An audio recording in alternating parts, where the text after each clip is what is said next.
चलिए देखिए एक क्वेश्चंस हम लोग फिर से देखते हैं, है ना। हम आपको बताए थे कि अभी हम लोग फ्री एयर डिलीवर्ड की बात किए थे पॉइंट का, है ना।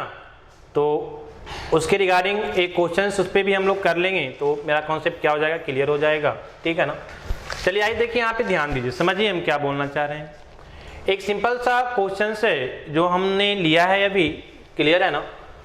हम हर एक कॉन्सेप्ट पे एक क्वेश्चंस आपको करवा रहे हैं, है ना। ज़्यादा क्वेश्चंस करवाना भी पॉसिबल नहीं है अभी, है ना।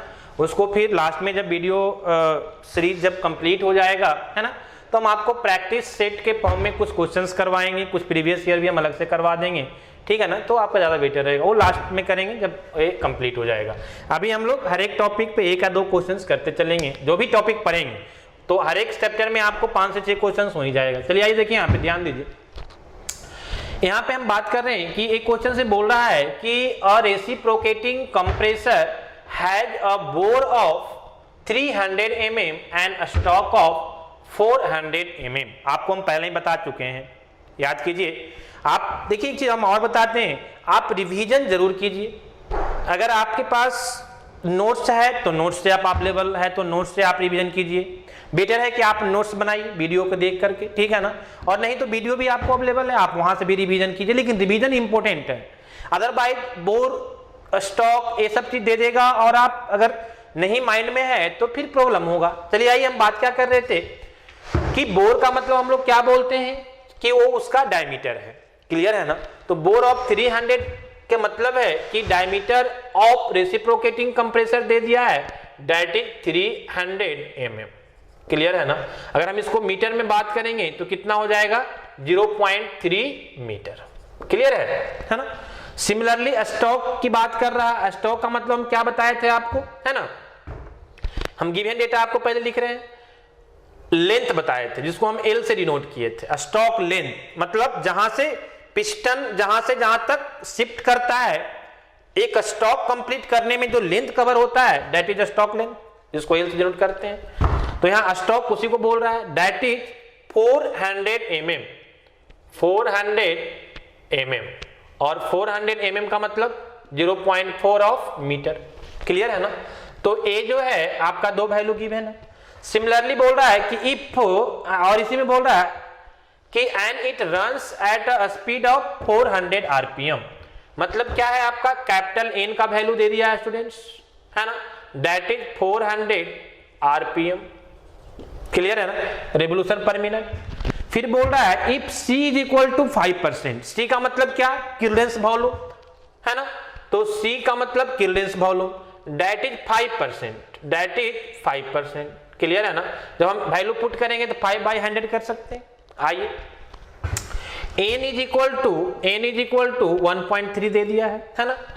And inlet pressure and temperature are 97 kilo pascal and 20 degree centigrade. तो कहने का मतलब है कि P1 is equal to 97 kilo pascal, है ना, and T1 is equal to कितना हो जाएगा, T1 इज इक्वल टू कितना है स्टूडेंट्स, आइए देखिए यहाँ पे 20 degree centigrade. 20 degree centigrade means T1 is equal to 273 plus 20 kelvin में, तो T1 का वैल्यू कितना आ जाएगा, 293 केल्विन, ठीक है। तो ये मेरा T1 का वैल्यू है। और कुछ दिया हुआ देखिए यहाँ पे, ध्यान दीजिए, with the discharge pressure of 650 kilo pascal. देखिए फिर से यहाँ पे जो है लैंग्वेज में यूज किया है डिस्चार्ज प्रेशर। अब डिस्चार्ज प्रेशर का मतलब क्या, P2, एस या नो, एस। यहां पे इस पार्टिकुलर क्वेश्चंस के लिए जो डिस्चार्ज प्रेशर है वो P2 होगा। क्यों, क्योंकि यहां पे कोई मल्टी स्टेज की बात नहीं कर रहा है, यहां पे एक ही स्टेज ऑफ कंप्रेशन होगा, है ना। कहने का मतलब कि मेरा जो डायग्राम आएगा वो एक ही स्टेज ऑफ कंप्रेशन में आएगा। कि मान लिया जाए ए आपका जो है 1 to 2 आपका कंप्रेशन हो रहा है और 1 to 2 कंप्रेशन है, फिर ए आपका क्या है, डिस्चार्ज है, फिर आपका एक्सपेंशन प्रोसेस है, और फिर यहां से आपका सक्शन है। बात समझ में आ रही है ना। तो मेरा कहने का मतलब हुआ आपको कि यहां पे जो है एक कंप्रेशन प्रोसेस 1 to 2 एक ही स्टेज में हो रहा है ना। तो डिलीवर्ड जो आपका प्रेशर होगा वो कहां पे होगा, किस प्रेशर पे डिलीवर्ड होगा, तो P2 पे डिलीवर्ड होगा, यही डिस्चार्ज प्रेशर है। तो यहां जो आपका डिलीवर्ड प्रेशर जो होगा वो P2 के ही बराबर होगा। बात समझ में आ रही है ना। तो लेकिन यही मल्टी स्टेज होता तो नहीं होता कि P2 ही नहीं होगा, वो फिर P3 होता, या फिर नंबर ऑफ मल्टी स्टेज कितना है उस पर डिपेंड करता। बात समझ में आ रही है ना। लेकिन यहाँ पे सिंगल स्टेज है, इसीलिए डिलीवर्ड प्रेशर जो है वो मेरा P2 के बराबर होगा, है ना। तो हम बोल सकते हैं कि P2 is equal to 650 kilo pascal, है ना। तो ये P2 का वैल्यू दिया हुआ। देन फाइंड, आपको फाइंड क्या करना है स्टूडेंट्स, तो आपको फाइंड करना है सबसे पहले वॉल्यूमेट्रिक इफिशिएंसी, फिर आपको free air delivered in metre cube per minute, मतलब वॉल्यूम निकालना है, फ्री एयर डिलीवर्ड निकालना है आपको। उसके बाद क्या निकालना है, तो when the free air conditions आपको दे दिया है, वही जो हम बताए थे कि 1 बार यहाँ पे है ना 100 किलो पास्कल देता तो एग्जैक्ट 1 बार होता, थोड़ा सा डिफरेंट है ना, 5 यूनिट का डिफरेंस है, लेकिन वो कंडीशन दे दिया है तो हम वही लेंगे, नहीं देता तो हम 1 बार को कंसीडर करते। एंड 15 डिग्री सेंटीग्रेड, हम तो 15 पे ही बात किए थे। और तीसरा में निकालना है आपको, क्या कहने का मतलब यहाँ पे क्या निकालना है, फ्री एयर डिलीवर्ड का वॉल्यूम निकालना है, जिसको हम VT से डिनोट किए थे, आप याद कीजिए। क्लियर है ना, मीटर क्यूब पर मिनट में है ना, तो ये आपका क्या है, वॉल्यूम ही है, वॉल्यूम पर मिनट। वो कंडीशंस दे दिया है फ्री एयर डिलीवर्ड का, प्रेशर और टेम्परेचर। और तीसरा में क्या निकालना है, पावर रिक्वायर्ड इन किलोवाट, है ना, कि कितना पावर रिक्वायर्ड होगा, हमको कितना पावर देना पड़ेगा कंप्रेसर को ऑपरेट करने के लिए इनपुट, ठीक है ना। तो ये 3 पॉइंट्स आपको निकालना है। चलिए आइए हम लोग देखते हैं 1 बाय 1, ठीक है। सबसे पहले हम बात करते हैं वॉल्यूमेट्रिक इफिशिएंसी का, कैसे निकालेंगे, है ना, बहुत सिंपल है। वॉल्यूमेट्रिक इफिशिएंसी का हम आपको रिलेशंस बताए थे, है ना। तो वॉल्यूमेट्रिक इफिशिएंसी का हम आपको फॉर्मूला बताए थे, क्या बताए थे, आइए यहाँ पे देखिए। Volumetric efficiency is equal to 1 minus C into P2 by P1 पे पावर 1 बाई N और माइनस 1, यहाँ पे याद कीजिएगा फॉर्मूला, है ना। This is the formula of volumetric efficiency, है ना। दोनों तरह से इसको रिप्रेजेंट करते हैं, actual volume by stroke volume भी लिखते हैं, और वहीं से रिलेशंस हम इसको डिफाइन किए थे प्रेशर रेशियो के फॉर्म में, ठीक है। तो आप दोनों यूज कर सकते हैं, तो आप लिख सकते हैं कि volumetric efficiency actual volume bye stroke volume, ये भी हम लिख सकते हैं। और यहीं से इसको हम क्या किए थे, एक्सप्लेन करके प्रेशर रेशियो के फॉर्म में लाए थे और कंप्रेशन रेशियो के फॉर्म में लाए थे, ठीक है ना, किल्डेंस वॉल्यूम के फॉर्म में, ठीक है। अब देखिए यहाँ पे ध्यान दीजिए कि जो आपका किल्डेंस रेशियो जो दिया हुआ है दैट इज 5%, C का वैल्यू कितना है, 5% है। तो वैल्यू आप पुट कर दीजिए यहां से, volumetric efficiency is equal to, और वॉल्यूमेट्रिक इफिशिएंसी 1 माइनस 5 बाई 100, 5% है। और इधर आपका P2 का वैल्यू कितना है स्टूडेंट, 650 अपॉन P1 कितना है, देखिए P2 का वैल्यू 650, P1 आपका कितना है 97, तो P2 बाई P1 पे पावर 1 बाई N का पावर कितना है, N का पावर 1.3, तो 1 बाई 1.3, ठीक है ना, 1 बाई 1.3 और माइनस कितना, क्लियर है। अभी इसको आप सॉल्व करोगे तो यहां से जो आपका इफिशिएंसी आ जाएगा वॉल्यूमेट्रिक इफिशिएंसी दैट इज 83.39%, आप यहां से सॉल्व करके निकालोगे तो this is the efficiency of volumetric efficiency, this efficiency is volumetric efficiency, clear है ना। तो ये वॉल्यूमेट्रिक इफिशिएंसी यहां से फाइंड हो जाएगा। तो पहला तो हम फाइंड कर लिए, है ना, पहला हमको यही फाइंड करना था फर्स्ट नंबर में। सेकेंड नंबर में हमको क्या फाइंड करना है स्टूडेंट्स, आइए यहाँ पे ध्यान दीजिए। बोल रहा है कि free air delivered in metre cube per minute, मतलब वॉल्यूम निकालना है, फ्री एयर डिलीवर्ड का वॉल्यूम निकालना है, जिसको हम VT से डिनोट किए थे, क्लियर, जब थ्योरी बता रहे थे। उसका कंडीशन मतलब PT दिया हुआ है, TT दिया हुआ है, क्लियर है ना। और हमको क्या निकालना है, VT निकालना है। कैसे निकालेंगे, तो हम लास्ट में वहां पे रिलेशंस बताए थे मास को इक्वल करके, आप याद कीजिएगा कि suction mass is equal to delivered mass is equal to mass of free air delivered. तो उसी रिलेशंस को हम यहाँ पे यूज करेंगे। तो हम यूज कर सकते हैं, क्या लिख सकते हैं कि अगर सक्शन की हम बात करें, है ना, सक्शन की हम बात करें तो सक्शन पे कितना होता है, तो मास जो सक्शन पे होता है दैट इज P1 और hair V1 minus V4, clear है ना, V1 minus V4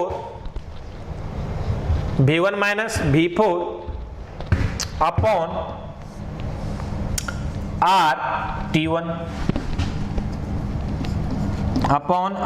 RT1 that will be equal to क्या हो जाएगा। हम यहाँ पे डिलीवर्ड की बात क्यों करें, क्योंकि हमको तो निकालना क्या है, VT निकालना है। तो हम डायरेक्ट लिखते हैं कि PT into VT upon R into TT, clear है। सबसे पहले तो R आपका सेम रहेगा, कांस्टेंट है, R को कैंसिल कर दीजिए, क्लियर।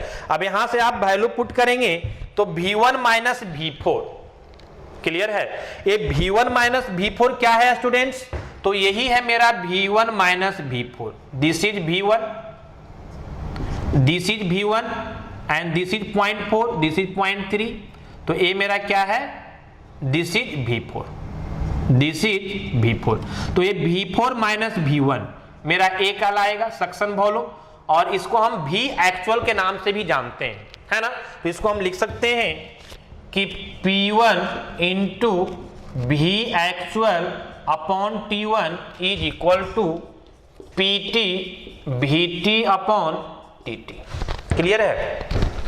थोड़ा सा ध्यान दीजिए यहाँ पे, समझिए कि ये P1 V1, अब यहाँ पे VA का वैल्यू, P1 तो आपका नोन है, T1 भी आपका नोन है, TT का वैल्यू दे दिया है, PT का वैल्यू दे दिया है, और VT निकालना है ना। तो एक ही अननोन है जो यहाँ पे आपको प्रॉब्लम करेगा, दैट इज VA, है ना। तो पहले VA का वैल्यू हम निकालेंगे।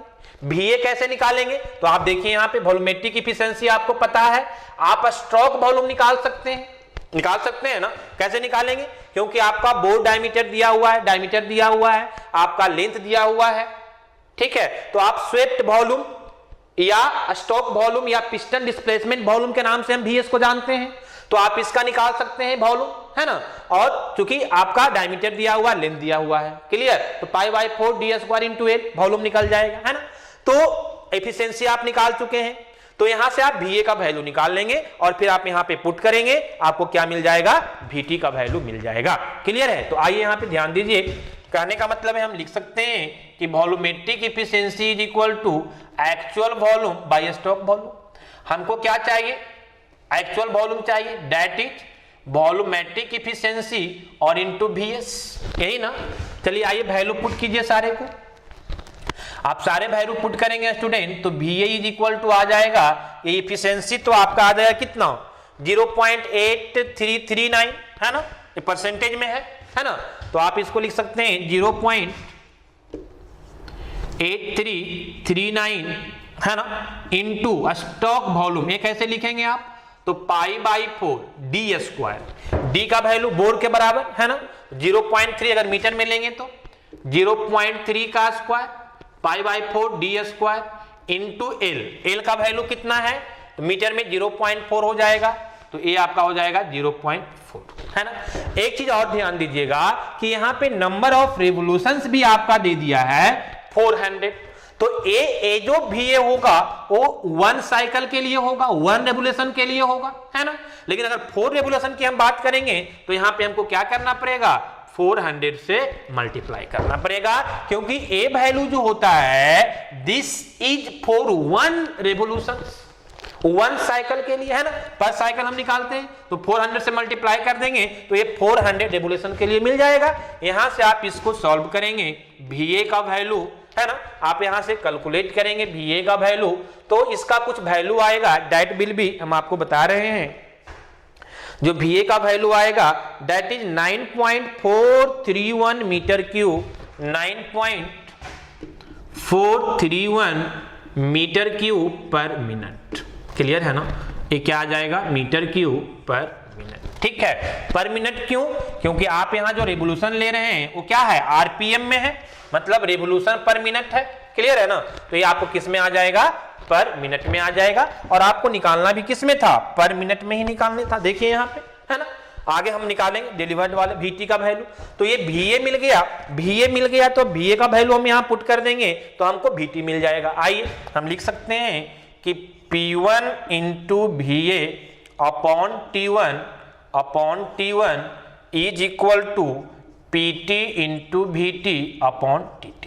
सारा वैल्यू नोन है, आप पुट कर दीजिए। यहाँ पे P1 का वैल्यू दिया हुआ है students, how much 97 kilo pascal, into VA का वैल्यू आप निकाल चुके हैं मीटर क्यूब पर मिनट में, दिस इज 9.431 अपॉन T1 का वैल्यू दिया हुआ है, T1 इज इक्वल टू है ना 293 इज इक्वल टू, यहां से आप PT का वैल्यू आप लिख सकते हैं 105 किलो पास्कल में है ना, और इनटू VT तो आपको निकालना ही है स्टूडेंट्स, और TT का वैल्यू आप लिख सकते हैं कितना, TT is given, I think TT is given how much 15 degree centigrade. तो 15 डिग्री सेंटीग्रेड का मतलब कितना हो गया, 15 डिग्री सेंटीग्रेड दिया हुआ है तो TT का वैल्यू 273 और प्लस कितना 15, तो A आपका TT का वैल्यू जो आ जाएगा दैट इज 8538 और A 7 और 8 और A आपका 280 आ जाएगा। क्लियर है ना, तो A आप हो जाएगा 288 है ना 288। यहां से आप VT निकाल लेंगे है ना, VT का वैल्यू आप निकाल लेंगे, that will be this value will come VT is equal to 8.36 है ना 8.36 metre cube per minute. Okay है ना, तो this is the value of free air delivered metre cube per minute है ना। तो ये हमको निकालना था सेकेंड में, मैं भी फाइंड कर लिए। एक पॉइंट और निकालना है student, that is power required in kilo watt है ना। तो पावर आप कैसे निकालेंगे, क्लियर है, चलिए आइए देखिए यहाँ पे ध्यान दीजिए। पावर निकालने का फॉर्मूला हम लोग डिस्कस किए थे विद किल्डेंस वॉल्यूम का है ना। तो विद किल्डेंस वॉल्यूम का पावर हम लोग कैसे निकालेंगे, फॉर्मूला क्या था, तो डायरेक्ट हम आपको लिख रहे हैं पावर इज इक्वल टू तो work done per unit time जो मिलेगा वही मेरा पावर होगा। लेकिन पावर में हम लोग क्या करते हैं, पर यूनिट टाइम पर सेकेंड हम बात करते हैं, यहां पर मिनट है, क्लियर है ना। तो पर सेकेंड करने के लिए आपको क्या करना पड़ेगा, इसको 60 से डिवाइड करना पड़ेगा, क्लियर है। 8.36 अपॉन कितना हो जाएगा 60 हो जाएगा है ना। जब वैल्यू हम पुट करेंगे, सॉरी ए वैल्यू नहीं लेंगे हम, ए वैल्यू, क्योंकि फार्मूला हम पहले लिखते हैं, देखिए यहाँ पे n upon n-1 into P into VA, clear है ना। इसी VA को हम V1 माइनस V4 भी लिखे थे, क्लियर। हम बार बार बात कर रहे हैं कि ये V1 माइनस V4 ही VA है, तो दोनों फॉर्म में हम लिख सकते हैं। तो A यहाँ पे आपका हो जाएगा है ना P1 इंटू VA इंटू है ना, यहाँ पे क्या था स्टूडेंट्स, तो A था आपका pressure ratio P2 by P1 n-1 upon n और -1, क्लियर है ना। ए आपका वैल्यू है, ए वर्क डन का है, लेकिन यहां पे जो हम वॉल्यूम लेंगे वो पर यूनिट टाइम में लेंगे, तो work done per unit time हमको क्या दे देगा, पावर दे देगा है ना। तो यहां से पावर का वैल्यू जब आप निकालेंगे, पावर का वैल्यू निकालेंगे तो ए आपका आ जाएगा 1.3 अपॉन 0.3 आप लिख सकते हैं है ना, 1.3 minus 1 and this is P1 का वैल्यू आपको दिया हुआ है, VA आपका दिया हुआ है हाउ मच 9.413 इंटू 9.431, लेकिन यहां पे क्या करना है 60 करना है पर सेकेंड के लिए, आपको पर यूनिट टाइम सेकेंड में आपको लेना है। और P2 बाई P1 का वैल्यू आपको पता है अपॉन 97 पे पावर कितना 1.3 -1 अपॉन 1.3 और -1, क्लियर है। ये सारे वैल्यू को आप सॉल्व करेंगे स्टूडेंट्स, यहां से आपको पावर का वैल्यू मिल जाएगा, आप कैलकुलेट कर लेंगे जो भी वैल्यू आएगा, this is in kilowatt, this is in kilo watt, ठीक है। तो ये 3 पॉइंट्स था जो आपको यहाँ पे है ना हमको डिस्कस कर रहे थे, इसमें आपको फाइंड करना था। बहुत इजी क्वेश्चंस था और हम बार बार आपको बोल रहे हैं जितना पॉइंट्स हम आपको कवर कर दिए हैं, अगर आप सारे पॉइंट्स को अच्छे से कवर करते हैं किसी भी टाइप का क्वेश्चंस में कोई प्रॉब्लम नहीं आएगा।